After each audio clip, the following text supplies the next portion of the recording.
Welcome to the November meeting of the Sacramento SMPTE. Meeting will be recorded. I'd like to ask everybody to mute their mics as we get going.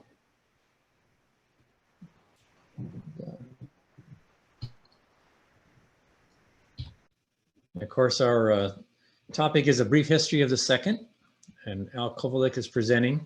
And I have just a couple of slides I want to show before we start. I wanted to recognize and thank our Sacramento SMPTE board for everything they do, including our chair, Remington Maxwell, who's here, past chair, Dom Jackson, who's here, Secretary Treasurer Mona Smothers, who's here, and our managers, Sean Case, myself, Patty Leonard, Gil Mazzi, Paul Turner, and Tim Walker. I got to have a couple of slides from SMPTE about some promotions that are still going on. And one is, of course, since we all went virtual, there's many free webinars on the SMPTE site, and you're encouraged to check those out. Also, the virtual courses that cost money, there's a special promotion going on for 50% off of those courses. And you're welcome to check that out at SMPTE as well. And also SMPTE is offering free standards and papers until the end of the year. So if that's something you're looking for, particularly, that's a nice little offer. Also wanted to remind everyone that for 2020 dues, SMPTE is offering up to 50% off normal pricing for hardship. And you just need to contact Roberta Gorham and let her know, and she can help you out with that. And just a reminder also that membership pricing, we have some new tiers, including FAN, which is free. So if you're attending today's meeting and typically join our meetings and aren't a member yet, feel free to sign up as a FAN and get a few things out of that. And I just wanted to mention also the SMPTE Fall Technical Conference was last week, our first virtual conference, 3 days, had over 1,100 attendees, and was pretty successful, I think. I was surprised how well all that went. And obviously a lot of work by a lot of people to make it go well. And I also wanted to mention that the content's still available up until December 12th if you were registered to attend. And additionally, if you hadn't registered, you can now register for half price and get access to that content through the 12th. And pretty inexpensive for the Explorer package, for example. For SMPTE members, it's $12.50 to get access to 3 days of materials. So it's something else you might check out. And I'd like to now introduce Al.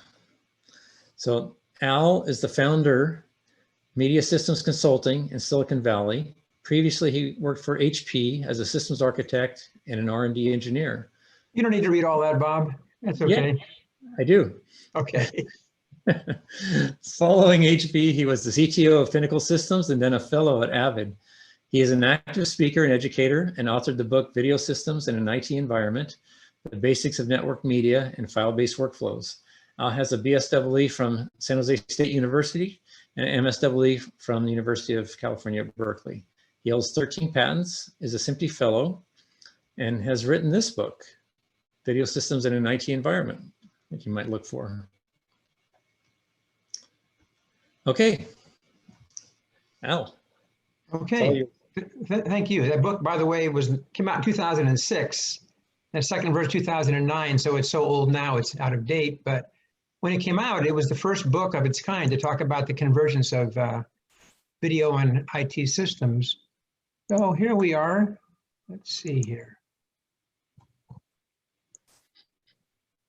I hope I can make that go to. There we are. There it is. Everybody can see the screen perfectly? Is not being yeah. by anything? Looking good. Looking good. Okay. Not only is it brief, it'll be minute. A little play on minute. All my possessions for a moment of time. Queen Elizabeth lived 2.2 billion seconds. There's about 1 billion seconds every 32 years. And if your heart beats once a second, if you're 32 years old, your heart's beat 1 billion times, 64 years old, 2 billion times. And I think the older we get, the more we believe this statement is true. Now, we're all video people here, at least most of us. We like hours, minutes, seconds, but we add frames on because that's important to us. So this will be a talk about time, many aspects of time. We're going to cover a wide variety of things. It's not one continuous theme on one aspect. And there's so much more about time that could be said that's not in this talk. This is, and that's why it's brief. It's abbreviated. But I'm hoping in the end you can walk away and say, I learned something new about time. Now, I love interruptions. So if you have any questions or have a comment, got to keep the comments brief, just interrupt because I'm not looking for hands. I can't even see them. But feel free to ask a question. If it's a long answer, I'll postpone it until the end. But let's make it fun. Let's make it interactive. Let's not make it just unidirectional. Can you hear me? Yeah. Oh, sorry. Oh. Yeah, everybody should be off mute. Is there a smallest time interval? I mean, is time quantized? Now, if you look at quantum physics, there's no definitive answer to this question, by the way. If you look at quantum physics, most of what they say is time probably is quantized because everything else in quantum physics, quantum, is quantized. If you look at classical physics, it probably isn't. It's probably continuous. So there's a debate, and that debate will go on until quantum or classical somehow win out. Right now, they're kind of at odds. They have a hard time interfacing. So if there is a smallest interval of time, what would it be? Well, it's called the Planck time right here. And it's 5.3 times 10 to the minus 44 seconds. You might call that small. If our life is quantized, then that would be the pixel rate. That's about 10 to, so you might say that the pixel, that's the pixel time. The pixel rate would be about 10 to the 43rd pixels per second. So if you build it up, maybe it's 10 to the 38th frames per second would be our life. If it's somehow quantized and we're actually going through life in a quantized way.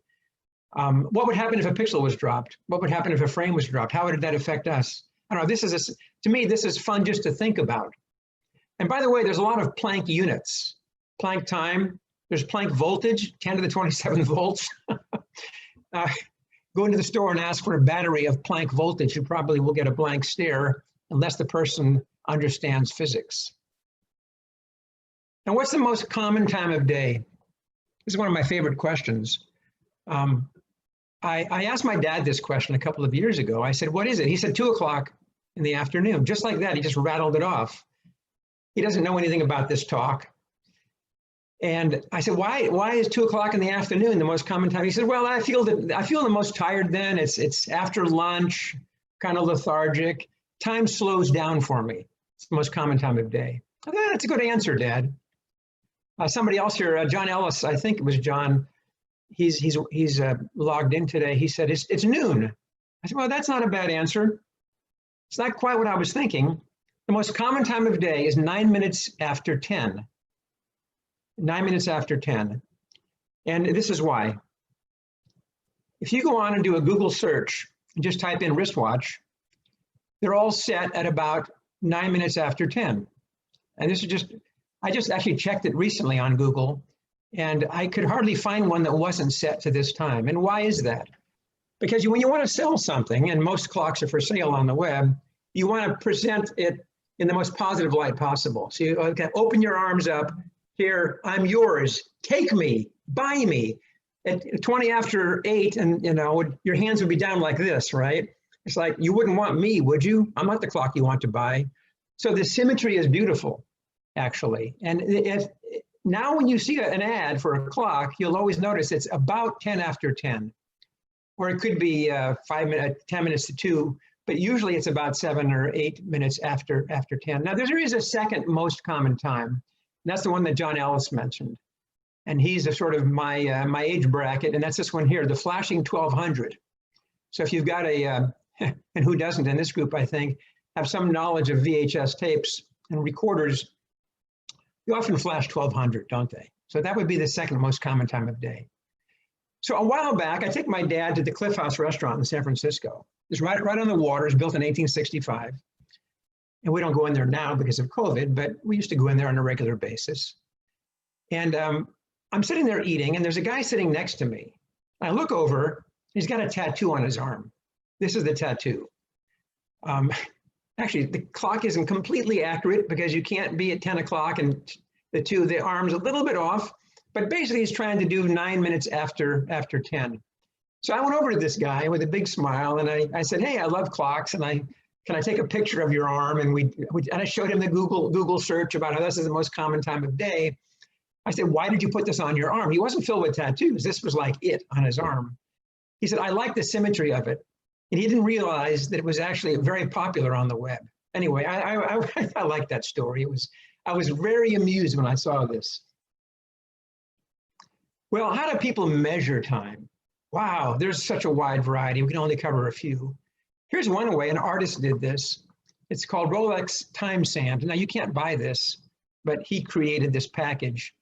It's basically one bag is 30 days, and he's got 81 years. It's a short lifetime for some people. 81 years of sand. So if you were to put this in an hourglass, by the time you spent it all out, it's 81 years. Here's another one. It's 12:30. That's the clock too. Here's an Apple Watch you can't afford. And notice what the time is. Actually, probably wanted to make it 8 or 9 after. They didn't quite do that, but it's close enough to being the, hey, buy me time. Now here's a sundial in San Francisco, about a mile from my high school. I went to high school in San Francisco. And my dad's dentist is about half a mile from here. It's in a very residential area. This is built maybe 100 years ago, something like that. Took my dad to the dentist, I dropped him off, and I went here last week to visit. I didn't take this picture. I found it on the web, but because it's a nice picture. It was about 10:30 when this picture was taken. You see the shadow here. Let's spend a little bit of time on this kind of time. Is a sundial 100% accurate? It can be. It depends upon 3 factors. We'll talk about 2 of them in a few minutes. The first factor is, where is the sundial in your time zone? Now, our time zone, Pacific time zone, although Dave Solomon is in Eastern time zone, our time zone is based on longitude 120. That's sort of the middle of our time zone. Now, I just have a little, I guess you can probably see this. I can't see my own picture, but basically it's longitude is the number of, well, it's east to west count from Greenwich, England, near London, and 360 degrees from Greenwich back to Greenwich again, and that equals 24 hours. So 1 degree is 4 minutes. And the middle of the Pacific time zone is longitude 120. If you do a little calculation on that, times 4, it's 8 hours exactly. 8 hours west of Greenwich. By the way, I highly recommend this David Sobel's book, Longitude. Some of you might have read it. I used to discuss that a lot in another talk that I give. It really gets into how time is important to determine longitude, especially back before we had GPS timing. Here's the point, though, is that 120 degrees longitude cuts down right along the border of California and Oregon and goes down through the center of California. But the biggest city it cuts through is South Lake Tahoe. So it's in South Lake Tahoe, it's always high noon when your clock is high noon, putting any other correction factors aside. This clock is 2.5 degrees farther west, so it's 10 minutes off.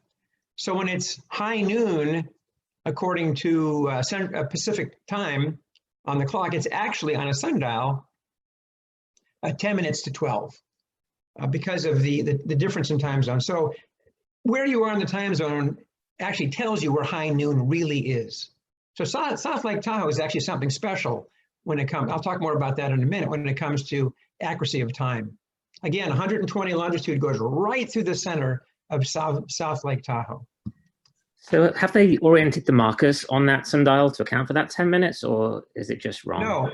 No, they don't Most sundials do not account for that, but you can. So that's a valid point. You can adjust for it because you know exactly where it's going to be. So that's an excellent question. As far as I know, the sundial is not, but it's possible that it is. There's actually a plaque here that explains some things, but it's so worn out. It's hard to read it because it's over 100 years ago. But I love that question. So there's actually 3 factors that need to be correction factors, and we'll talk about the other 2 in a minute. So there's a time wheel. This is filled with glass beads. Takes 1 year to drain. It weighs 60 tons, and it's on rollers. So every year they turn it over. It's in Hungary. Now here's the Bradley watch. Now the Bradley watch is what I like, and I don't know if can you see me? I can't see myself here. Let me see here. Yes, we saw your watch. Yes. So I'm wearing the Bradley watch, and it's basically a Braille watch. So this arm here moves, it follows it, and there's an arm on the inside with a magnet on it, and this ball rotates around here. It doesn't fall out. And this ball goes around here, hours. And the idea was that this fellow came back, he's a veteran from Iraq, about maybe 7 or 8 years ago, and he had been blinded there. He had a good sense of design. He went to a manufacturing fellow that makes watches. He said, can you design a Braille watch for me? And most blind people don't have a watch like this before this watch was invented. They just take the bezel off of a regular watch, and you feel the arms, the hour and a minute. But this is a beautiful watch, not only in terms of design, but also in terms of functionality. Because you can put your arm down and you can feel what time it is and realize it's time to go. This is getting long. So anyway, it's only about $300, the Bradley watch. What's the most accurate watch in the world? You think it'd be atomic clock of some kind, wouldn't you? But this is more accurate than any atomic clock. And you can buy this one yourself. It's never wrong. It says in the middle, remember you will die, which is not a very positive thing, but it is accurate. And also it's at, of course, 10 after 10, the way it should be, because that clock should be bought by somebody. Now here's a really cool clock. I love this. This fellow makes high-end clocks. He's only made 9 of these that I know of. It's about $100,000 if you can even find one. And you can see why it's called Roswell. Of course, it's at 10 after 10, not 9 after 10. It's strewn with the debris of a crash of a spaceship. Here's aliens. Here's some parts, gears. You can see the tracks, I guess, where the spaceship might have landed. I mean, this is a cool clock. You got to admit that. I love this thing. Now, here's the clock that nobody can build, at least, well, they haven't yet, at least, to surpass it. It's a Vacheron Constantin. It was built, I think, about 5 or 6 years ago. I might be corrected on that. That company's been around since 1755, and they built one of these. They might have a second one in the factory. They built it on demand for somebody who's willing to pay for it, and it was basically bespoke for that person. It's the reference 57260. And if you look hard enough, it can actually tell time right there. It's got 57 complications. A complication is an internal mechanism used to drive a dial. 2,800 parts, 31 hands, and it's well over $10 million. I mean, it's so special to have something like this. It weighs 2.3 pounds. So obviously it's heavy. You can see it's in somebody's hand here, and it is double-sided. We can't go into all the details on this clock. Most of them are calendars. Some of them are not. It is wind up. It's not battery operated. I'm sure the maintenance on this must be very expensive if there's any problems. But let's look into it a little bit deeper. There's one complication called the equation of time. I just like that phrase, the equation of time. It doesn't say so on the dial. They didn't have room to print it, I guess. It's busy enough as it is. Let's look at it in more detail.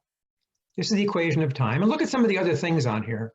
Length of day, sunrise time, night length, sunset time, day of the month, the day of the week, and so on. There's something like 20 calendar functions on here. But what about the equation of time?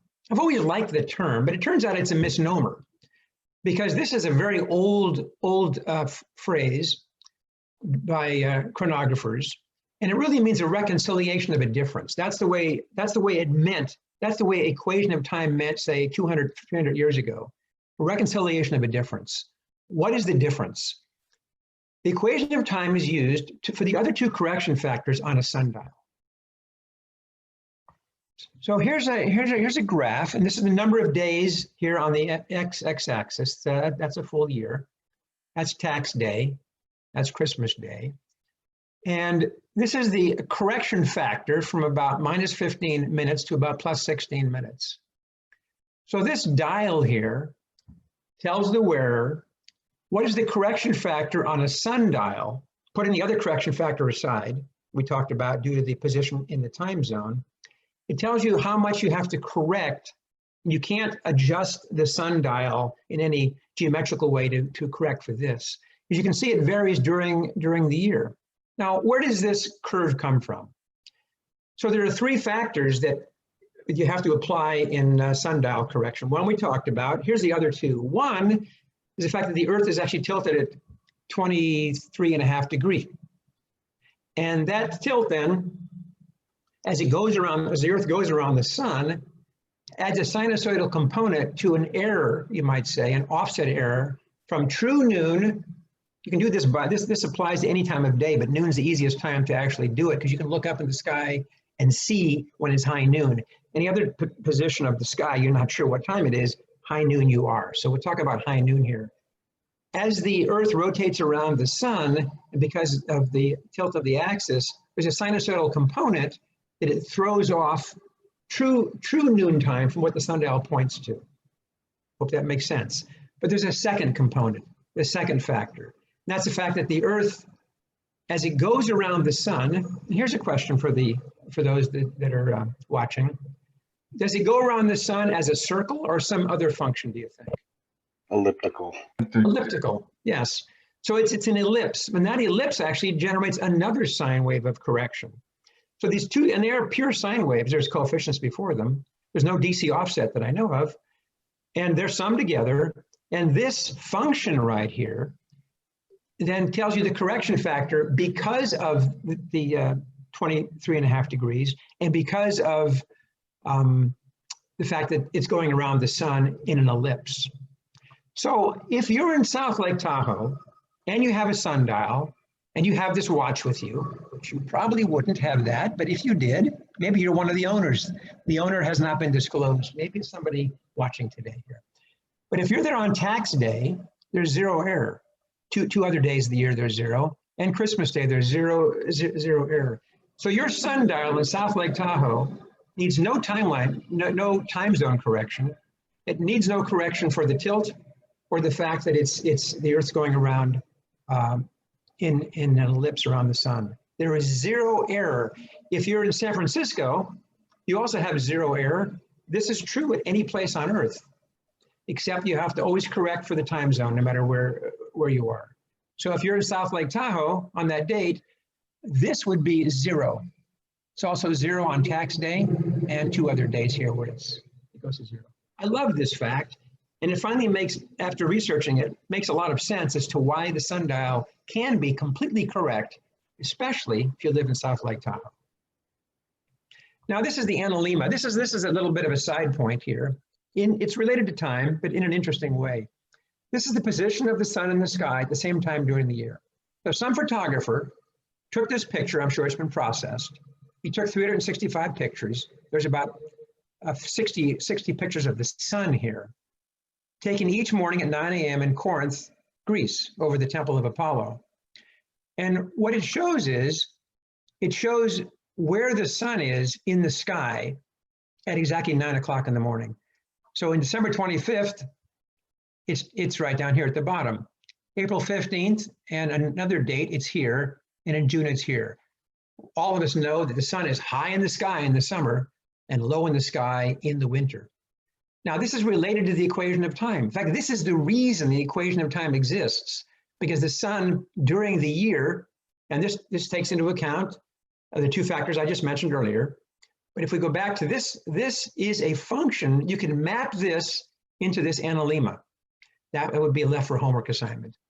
But I think this is really cool. And sometimes you go see a sundial and you'll see the analemma next to it, but people don't usually know what it is because it's not really often explained. Now we're taking a completely different tact here. This is when you talk about time, you have to compress it sometimes. So we're moving to a different topic. This is the so-called 10,000-year long now clock. It's been going on for about 10 years. It's a Jeff Bezos project. It wasn't initially, but since he has the disposable funds, he's building this clock. He's building it in a mountain in Texas, carved out of solid stone, as you can see here. They built a machine just to be able to carve it. There's a man here. There's a person here, man or woman. There's a person here, and there's a person over here. They've been working on this thing for many years. It's quite sophisticated. This is just a small part of it. And you can go to longnow.org and learn a lot more about this 10,000-year clock. They wanted it to wind automatically using a lot of different clever methods, but it won't be winding automatically. It's going to require human intervention. The story behind this is fascinating, but anyway, at this point, it's a Jeff Bezos project. Here's another interesting thing. It's a digital time in 1774. You wouldn't think they had digital timing back then, but Jacques Droz is a famous watch. The company's still around. You can still buy watches from him, clocks. But in 1774, he built himself, I believe, with some workers. This little man here is about 2.5 feet tall. This person, this boy, actually writes out the time right here. And this mechanism is what drives the arm to write out the time. I don't know exactly what times it doesn't write out the time every few seconds. There's sometimes the day that it writes it out. Here's a modern recreation of this, 1,400 metal components, but note the time.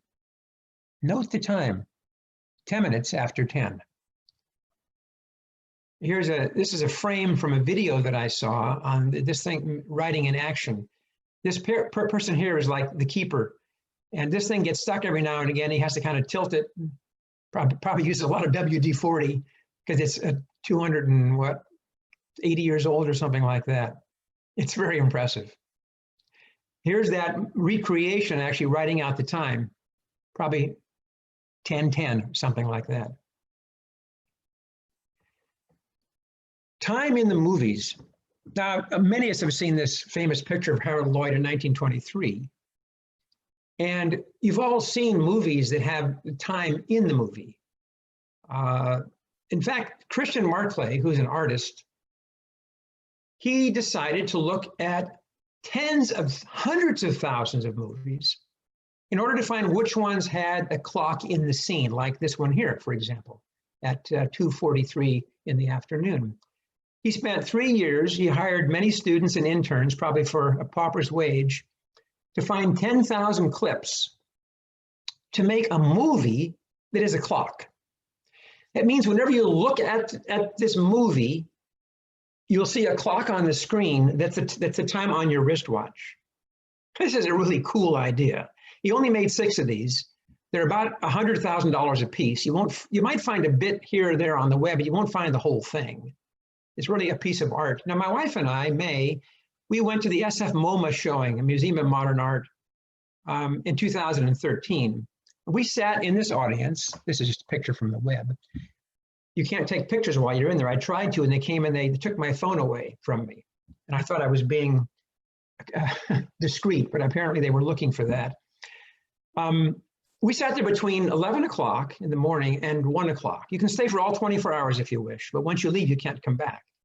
It was completely packed. We had to wait in line to get in, but we wanted to see what happened at high noon. Oh, it was marvelous. There's so many clips, of course, from high noon, including the movie High Noon with Gary Cooper. And there's a scene in there where it's 2 minutes before 12. You know, he's about to go out and meet the Miller gang, these 4 guys who wanted to kill him. Anyway, it's such a cool movie that we didn't want to leave, because you're always wondering, will I recognize the next scene? Oh yeah, or no, because it's some foreign movie you've never seen before. because he scoured every movie ever made, frankly, to find a time at 4:30 in the morning, which wasn't easy, according to an interview I saw from him. Anyway, if you can learn anything more about this, the clock, you'll enjoy it. So yeah, at 2:43, if I was there, we left at 1 o'clock, Howard Lloyd's picture would have been on the screen. Your Honor, I have an alibi. An alibi will get you off sometimes, or if you need an alibi, it'll possibly exonerate you. Sometimes you need proof that you were there or you weren't there. What's your alibi? It's hum. How could that be an alibi? Well, let's talk about the mains, as they call them, frequency. Now, Peter Symes is watching here. He's born in the UK. The power mains in the UK are 50 hertz. In the US, of course, 60. And they're going to vary in the UK. I'll stick with the UK for now, because there's a reason. I'll show you why in a minute. But the same thing applies to the US, but to a lesser extent, and I'll explain that in a minute. In the UK, the power mains vary in frequency between about 49 and 51. But what's interesting is they got a synchronous grid from the bottom of Britain to the top. Of course, the UK is worldwide, so I need to be more specific. The island of Britain, Britannia est insula, right? From the island of Britain, from the top to the bottom, they have one main frequency. They're all synchronized somehow. And it's about 50 hertz, as I mentioned, but it is going to vary. And if you want to know how much it varies, we can look at the Hummingbird clock. Now, the Hummingbird clock is named this way because many hummingbirds have a wing beat frequency of 50 beats per second. So that's why it's given the term Hummingbird clock, because it's related to the 50 hertz. Now let's look at the Hummingbird clock in real time. There's no sound associated with this. And this is actually GMT time, so it's not quite right. It's 5 after 4 in the morning. And you can see it's stretching, it's right now etching out what the frequency is. So the second hand is actually changing its length. You can go to hummingbird.info later on if you wish to see this thing, because it actually plots a graph after a while. This is the instantaneous frequency of the UK grid, or the British grid, if you will. Yeah, we're not seeing your video. Oh, you can't see it. I'm so glad you mentioned that. Okay, that's excellent, Bob. That really helps me. Hold on for a second here. That was important. What do you see? Just a PowerPoint. PowerPoint slide. I have an alibi. We got to get this working here, because this is worth it. If you're sharing the PowerPoint, are you sharing the PowerPoint window or sharing just your desktop? I'm sharing. Okay.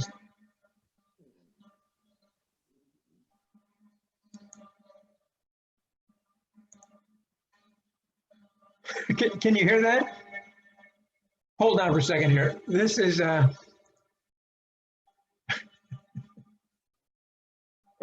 man. I just went to that website and I can see a clock secondhand going around. Pretty cool. Yeah. Why don't you, can you let, and who's that? It's Michelle. Look at Mike. Yeah. Mike Betts has it up. You can hold it a little, yeah, you can see it moving. Yeah, I should have tested this on Zoom. I have to share that window. I forgot to do that, and I couldn't see the share screen again. It was hidden. So you can see, if Mike Betts can hold that for a second, you can see it's etching out a red kind of circular arc, and it's not a perfect circle. It's jagged, and it's jagged because it's between 49 and 51 hertz. That's why it's jagged. So all of you can check that out later. That was disappointing. If you don't test something, it's not going to work, right? Rule number 1. Okay, let's go back to where we were. Start here. Sorry about that. Okay. So the human body, yours, mine, swims in 50 hertz, 60 hertz in the US, EM fields. And it's about a milligauss typically in a person's home. Now, you might want to turn your volume up a little bit. I recorded here. All of us know we've had this experience. You've got a power amplifier. You've got these RCA connectors. You put your finger on it, on the endpoint here, and you hear hum. So I recorded this. The hum isn't real loud because the speaker was pretty far away from the microphone, but you can probably hear it. Auxiliary input on the amplifier.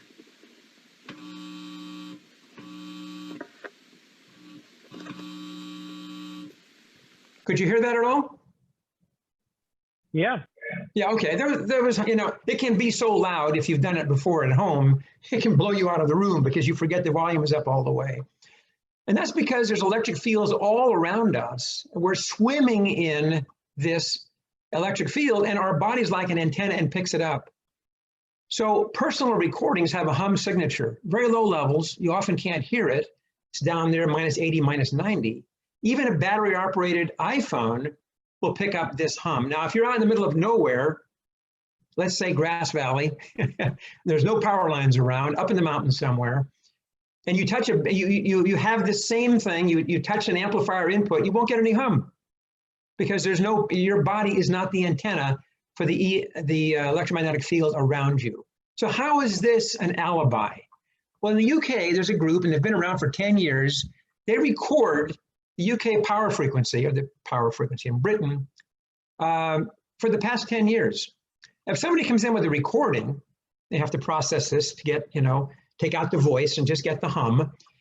And they say, I wonder if we can pinpoint the exact time and date that this hum was recorded on this recording. That'll give the guy an alibi, or maybe it'll convict him. Well, they compare it to the database. And this has happened many times, by the way. There's a fascinating website on this, and they actually will consider your input if you have a case. They will look at the database and compare your recording. So this particular recording you can see here is database versus the evidence, shows that the hum either convicted the person or maybe got them off. So I just find it fascinating that this clock, which is related to time, has a signature or a fingerprint. We know all about Shazam. It's the Shazam, you might say, of the 60 or 50 hertz power line. And you can spend a lot of time reading and researching on this. It's a lot of fun, actually. Hum may save your life. If I was a criminal mastermind, you could sell that technology to the criminals by playing back a time in the past hum when they needed an alibi. It's a good idea, actually. I think we better watch out. What's your name? Sorry, I can't divulge that. I didn't think you would, because you might be before a federal court someday and say, well, yeah, he knows how to fool the system. Now, in the US, the problem is there's no continuous frequency signature across all 50 states. And I don't know exactly how the division is. You know, there's different zones that are synchronous and different zones that are not. But in the UK, it's easier, which is why it's become a business for some people. What about atomic clocks? We're changing topics here, but it's worthwhile noting just one quick comment. What does a clock do when it gets hungry? It goes back 4 seconds. Now, every now and again, you'll say to somebody, oh, hold on for a second, please. What do you mean when you say that? You really mean this. Hold on for the duration of 9,192,631,770 cycles of microwave light absorbed or emitted by the hyperfine transition of cesium-133 atoms in their ground state, undisturbed by external fields, please. Of course, that took 17 seconds to read, so it's a kind of a moot point that you'd ask them to hold on for a second. But that's the International Standards Organizations define this as what a second is. Basically, it's a cesium beam atom in an excited state, emitting light, if you will, photons, at this frequency. And if you get that many cycles, that's exactly a second. So that's the pure definition of a second in the year 2020. Now, atomic clocks are interesting, and they're a bit of a misnomer. There actually are atomic clocks, but what's often called atomic clock is not. It's actually a frequency reference. There is a so-called cesium beam clock. I'm not sure it still exists. from the National Bureau of Standards, which has been superseded by the National,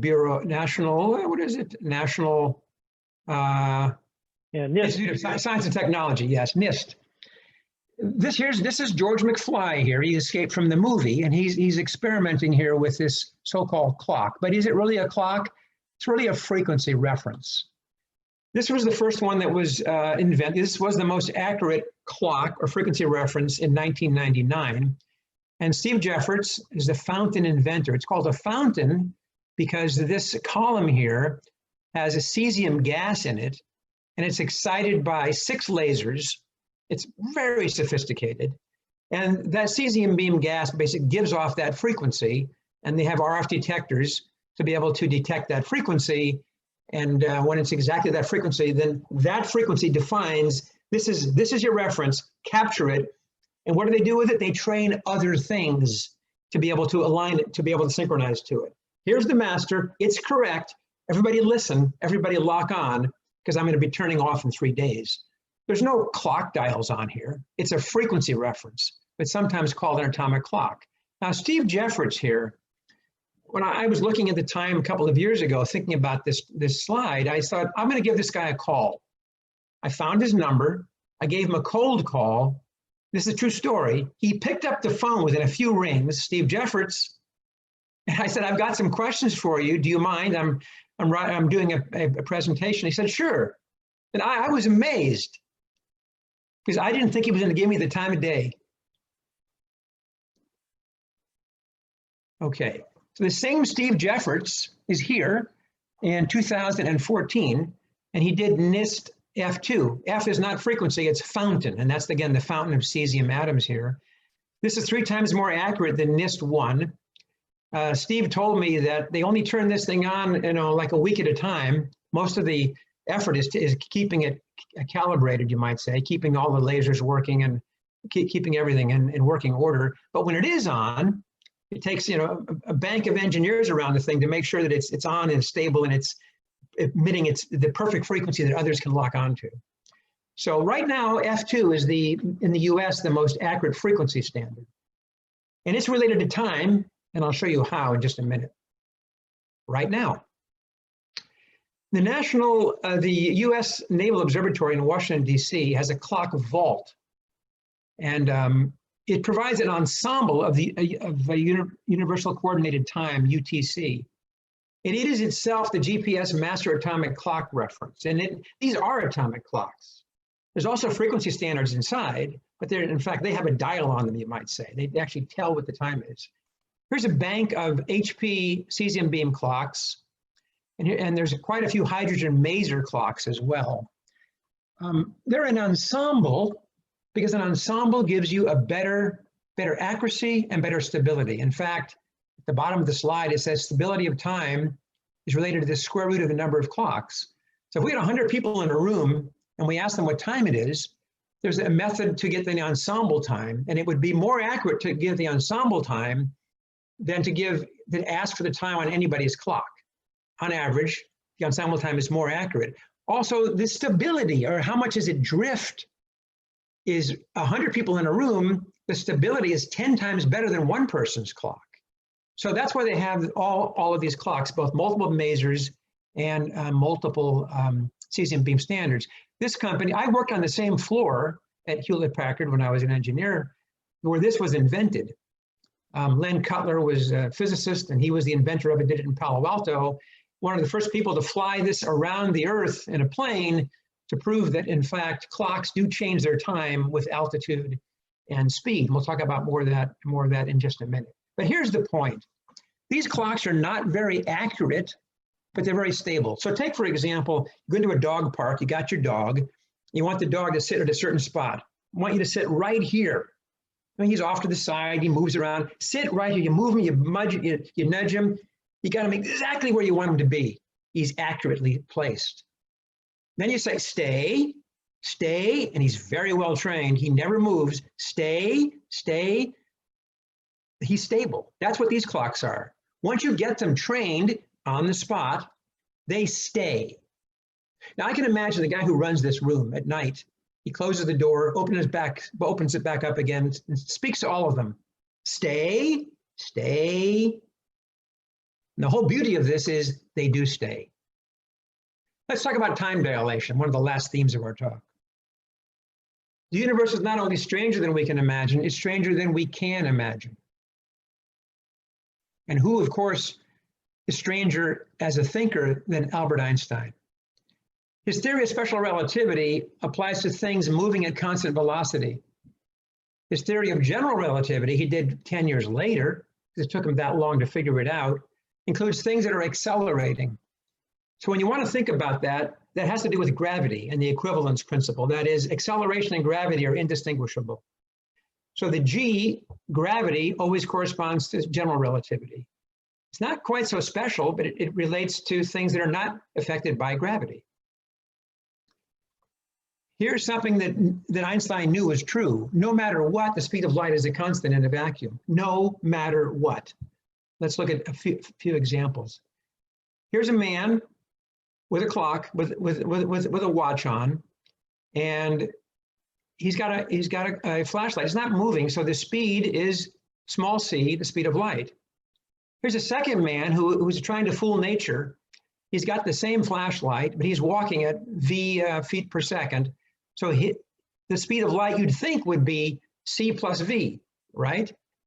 I mean, he's walking, the flashlight's moving with him. The light is leaving the flashlight. It should be c plus b. No matter what, light can't go faster than c. It can't be c plus v. So Einstein said the clock is slower on this man's wrist as he measures it using his watch. How much slower?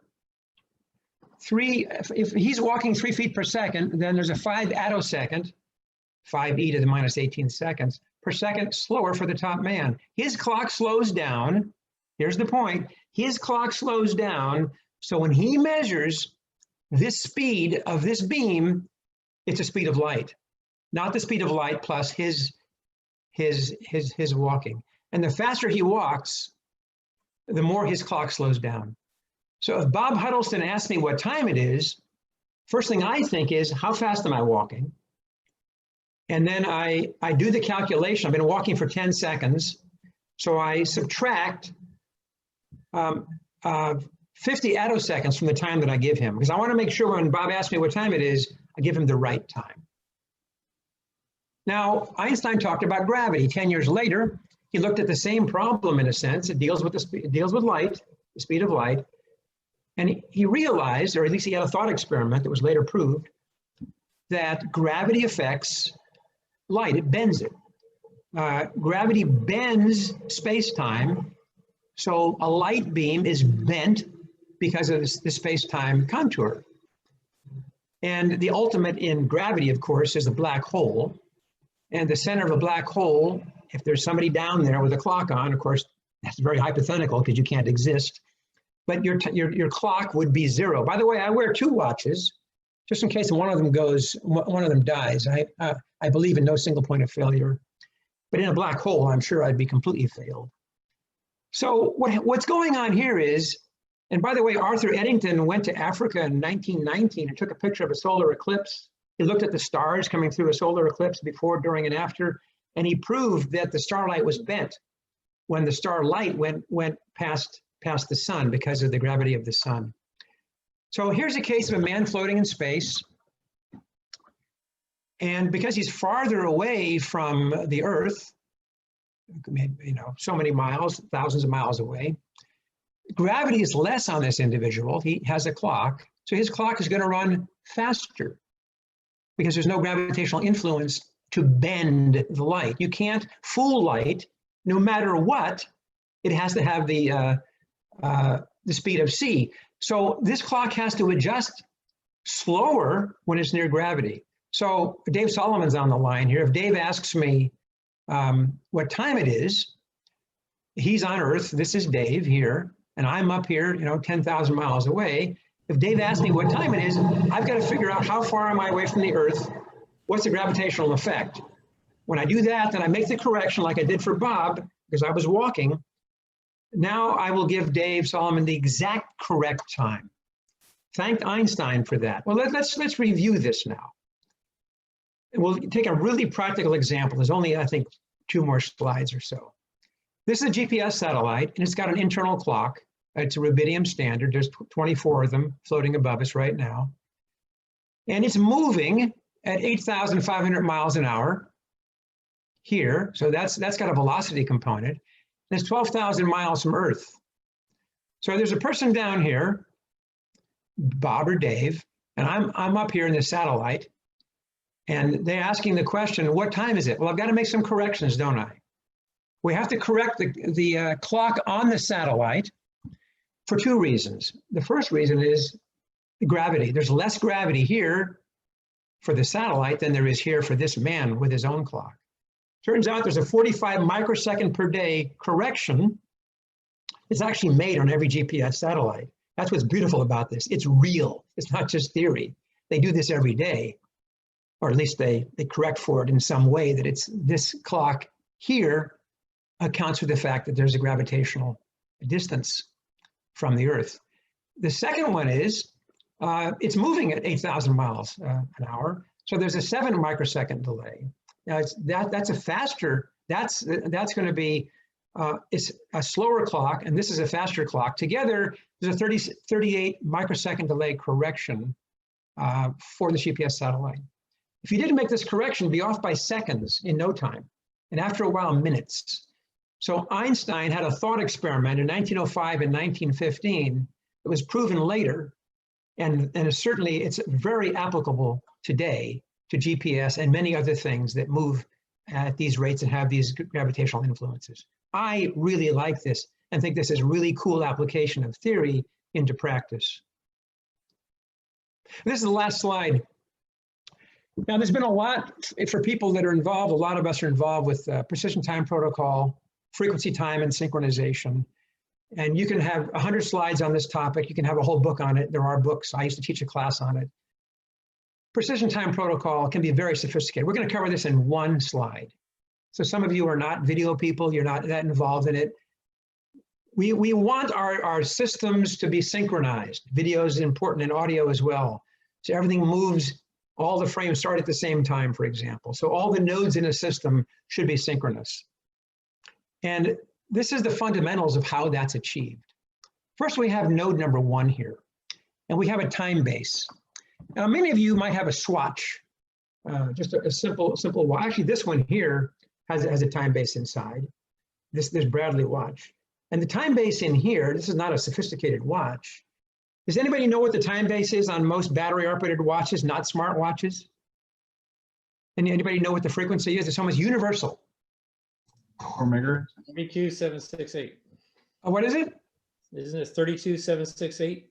Absolutely. 32768. Give that man a dollar bill. So 2 to the 15th hertz in almost all digital clocks that are not smart watches, like an Apple Watch or a Samsung watch. That's the time base here. And it's very, this is like they sell billions of these things, right? So it's very accurate and it's pretty stable. Talk about both of them. They do need to be adjusted. But it can be adjusted with the GPS, and it can train or discipline this clock locked in a phase lock loop. So this can be actually very accurate. It can be tied all the way back to that frequency reference in Boulder, Colorado. But SMPTE says we're going to start this zero crossing of the very first clock cycle January 1st, 1970, midnight. Now there's many epochs. You can study epochs. There's some in the 1600s. There's some in 1901. There's many epochs people use in science and math and engineering. But this is the one that SMPTE uses, and the IEEE as well. IEEE 1588 is a standard that SMPTE 259 is based on. This is a standard. And it's a standard in order to be able to have node 2 have the same clock time as node 1. So how does it work? It's very simple, at least in concept. Node 2 asks, hey, 1, what time is it? What time is it? What time is it? What time is it? If you ask that question enough, and you measure the time it takes to get the response and the time it takes it to get to clock number 1, you apply some math to it, and clock number 2 knows what time it is. Well, what clock number 2 has to correct its own frequency time base, because it might not be the same as this one, F1. So actually the first step is to adjust this frequency, not so much the time, adjust this frequency. So this time base is the same as this time base. Then you'll have this time being the same as this time. That's a beautiful thing, and it works really well. And SMPTE engineers and others have really mastered this. But it all tied back to GPS, which is, of course, vitally important. One more aspect here, and that's synchronization. Video engineers know that 59.94 fields per second, or about 30 frames per second, is very common. So each of these here is at 1 frame, 2 frames, a third frame. Frame 1, field 1, started January 1st, 1970, and continuing on till today. This is not an easy concept when you first learn it. But if you think about a periodic signal, there's no reason it can't start at some point. So all SMPTE periodic signals start at the SMPTE epoch. So then if you know what time it is right now, precisely, using GPS, for example, then you know exactly the state of this frame synchronization signal, or any synchronization signal that you would need for audio or video systems. You can actually recreate it right now. Maybe you're in the middle of, maybe you're right here, at this point right here. That's what it would be right now. Billions and trillions of cycles later, there we are, because we know what time it is. We know when it started. We have an accurate clock. We have a synchronization. So this frame sync can be the same in every video system and have the same positive rising edge, knowing it started January 1st. There you go, one slide with everything you need to know about precision-based protocol, or I should say, yeah, precision time protocol, PTP. Well, time's up. There's an appointed time for everything. And Ecclesiastes 3:1 says that this is time to end this talk. Tempus fugit. Time flies like an arrow. Fruit flies like a banana. Thank you. Fascinating, Al. My mind is spinning. Thank you. Any questions?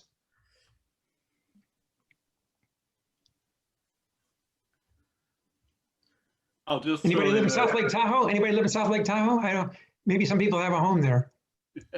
You can look at the longitude 120 line. That's the biggest city that it goes to in the Pacific time zone. That makes it unique. Hey, Peter? Yeah, I just thought I'd make a comment based on what you were doing there, because I love the PTP system and the 2059 synchronization. But the first synchronization system I worked on was in 1968, and it was the BBC Natlock, and it used tones to say go forward, go backward, go forward, go backward to get the sync edges lined up. But it also integrated the errors so that it could control the crystal oscillator, which was in an oven. And when the errors reached a certain amount, the stepper motor would go round 1 notch to change the temperature of the oven to bring the clock into greater and greater sync so that you got less and less errors. And that was 1968. People are always looking for ways to synchronize and get better time and stability, which is, there's no end to it. There's experimental atomic clocks and atomic frequency references that are much better than the fountain clock. And they actually use some of these in astronomical observations. It's very sophisticated. You think, why would anybody want something so accurate? Well, if you only have something on for a brief period of time and you're disciplining to it, you better make sure it's perfect, because everybody else is going to learn from it and they're going to be wrong. So I just think it's cool that we have this kind of hierarchy. If you study this, all the major labs in the world, in France, Japan, Germany, and so on, the UK, have their own frequency references, and they actually compare them every month to see how accurate they are. And they have an ensemble frequency reference paper clock, you might say, so they can adjust their own local domestic standards, so they correspond to the ensemble of all the clocks in the world that are in people's labs. I mean, there's just no end to what people have spent time on thinking about with regard to this. I wonder if the tide changes the clocks, because gravity changes slightly as tides move in and out, things like that. Yes, I mean, I did a calculation, that's 3 attoseconds, 5 attoseconds as you're walking. at normal human speed, it's something like three picoseconds. If you go up to like the third story of a building, you're going to get different gravitational effect on the third story than you will on the first story. It does affect your clock as well. So Bob Huddleston, when you give the time to somebody, make sure you accommodate what floor you're on and also how fast you're walking. Would you do that for me? I will do that from now on. Yeah. That assumes that you got 2 clocks on and you can do an ensemble average like I always do. But isn't the most accurate clock a stopped clock? It's right on twice a day. Yeah, well, yeah. Oh, you know, a lot of clocks, if you look at them, like that Apple Watch, a lot of stopped clocks. Thank you for bringing that up, John. A lot of stopped clocks, if you look at them, sometimes the arms are not exactly legal. You can't just put an hour arm here and a minute arm here and think that it's legal. The minute arm has to be exactly at the right position to where the hour arm actually is. And I've seen a lot of clocks that are actually broken, but they're always wrong.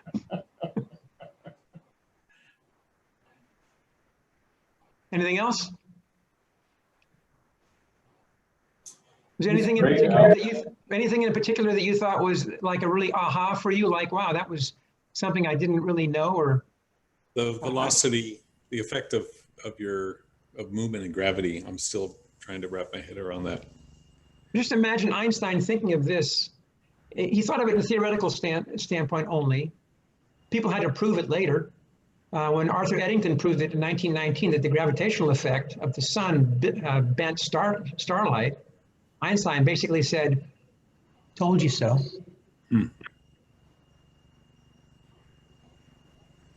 It's interesting with GPS. There was a positive correction and a negative correction, one for movement and the other for gravity. I wonder if they could have picked an altitude where they would have needed less correction. Well, you know, speed would change. I don't think they worried about that at the time because it's very easy to make the correction. Yes. I think they make it continuously throughout the day, or they train the thing and they give it a jump every now and again. It's probably following an equation. It knows what the correction should be. Yeah. But it's always referenced back to Earth because Earth receives the time signal and then it compares it to what it really should be. And it says, okay, you better make this correction. Talks to all slight shift in altitude would have changed the speed, which would have probably moved the correction closer to zero, but you're right.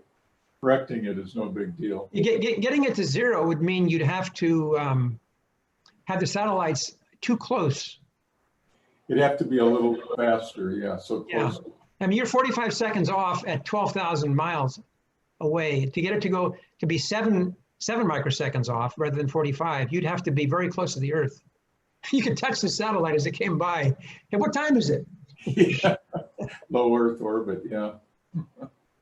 I don't know if you've come across this, Al, but you know, GPS is time, but often used to you know, for location.